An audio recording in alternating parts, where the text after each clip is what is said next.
വാഹനപ്പെരുപ്പത്തിന്റെ ഇക്കാലത്ത് സ്വന്തം നാട്ടിൽ ഒരു റെയിൽവേ സ്റ്റേഷൻ ഉണ്ടായിരുന്നെങ്കിലെന്ന് ആരെങ്കിലും ആഗ്രഹിച്ചാൽ തെറ്റു പറയാൻ കഴിയില്ല. ഈ ആഗ്രഹം അടുത്ത കാലത്ത് എങ്ങും സാധിക്കില്ല എന്നുറപ്പിച്ച് ഒരു റെയിൽവേ സ്റ്റേഷന്റെ മിനിയേച്ചർ നിർമ്മിച്ചിരിക്കുകയാണ് പത്തനംതിട്ട സ്വദേശി അർജുൻ ചന്ദ്രൻ.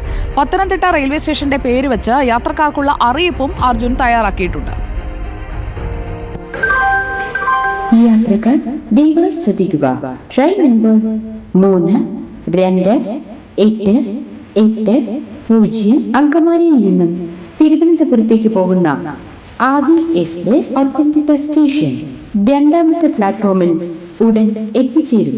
ഇതാണ് അർജുൻ ചന്ദ്രൻ തയ്യാറാക്കിയ പത്തനംതിട്ട റെയിൽവേ സ്റ്റേഷൻ. ട്രെയിൻ പ്ലാറ്റ്ഫോമിൽ എത്തിയിട്ടുണ്ട്. ഇങ്ങനെയൊരു റെയിൽവേ സ്റ്റേഷൻ പത്തനംതിട്ടയിൽ ഉണ്ടായിരുന്നെങ്കിലെന്ന് ഓരോ പത്തനംതിട്ടക്കാരനും ആഗ്രഹിച്ചു പോകും. ഞാൻ വർക്ക് ചെയ്തിരുന്നത് തിരുവനന്തപുരത്തായിരുന്നു. അപ്പോൾ നമുക്ക് പെട്ടെന്ന് എന്തെങ്കിലും ഒരു ആവശ്യത്തിന് പത്തനംതിട്ട വരണമെങ്കിൽ നമുക്ക് ബസ് മാർഗ്ഗം മാത്രമേ ഉള്ളൂ. അത് ഏകദേശം ഒരു 3 മണിക്കൂർ 4 മണിക്കൂറൊക്കെ നമുക്ക് ബസ്സിന് മാത്രം എടുക്കുന്നുണ്ട്. അപ്പോൾ എത്രയും പെട്ടെന്ന് നമുക്ക് പത്തനംതിട്ട വരാൻ ഈ ഒരു ട്രെയിൻ മാർഗ്ഗം മാത്രമേ ഉള്ളൂ. അപ്പം എല്ലാവർക്കും പത്തനംതിട്ടക്കാർക്ക് എല്ലാവർക്കും ഒരു കാണുന്ന രീതിയിൽ ഒരു റെയിൽവേ സ്റ്റേഷൻ മിനിയേച്ചർ ചെയ്തതാണ്.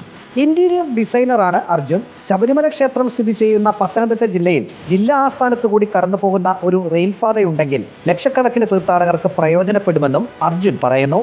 അതെ, നമുക്ക് നേരത്തേക്ക് തന്നെ പറഞ്ഞാൽ പത്തനംതിട്ടയിലായിരുന്നു ഏറ്റവും കൂടുതൽ ഈ ശബരിമല സീസൺ വരുമ്പോൾ തിരക്ക് വരുന്നത്. ഇപ്പം എല്ലാവർക്കും കോട്ടയം വഴി പോകാം, അങ്ങനെ ഒരുപാട് റൂട്ടുകളായി. അപ്പോൾ പത്തനംതിട്ട ഇപ്പോൾ ഭയങ്കര തിരക്ക് കുറവാണ്. അപ്പം റെയിൽവേ സ്റ്റേഷൻ വരുവാണെങ്കിൽ ഈ ശബരിമല തീർത്ഥാടകർക്ക് എല്ലാവർക്കും നല്ലൊരു ഇതായിരിക്കും. പത്തനംതിട്ടയിൽ ഒരു റെയിൽവേ സ്റ്റേഷൻ എന്ന സ്വപ്നം എന്തെങ്കിലും യാഥാർത്ഥ്യമാകുമെന്ന പ്രതീക്ഷയിലാണ് Arjun Chandran. Reporter Praveen Purushothaman, in reporter, Pathanamthitta.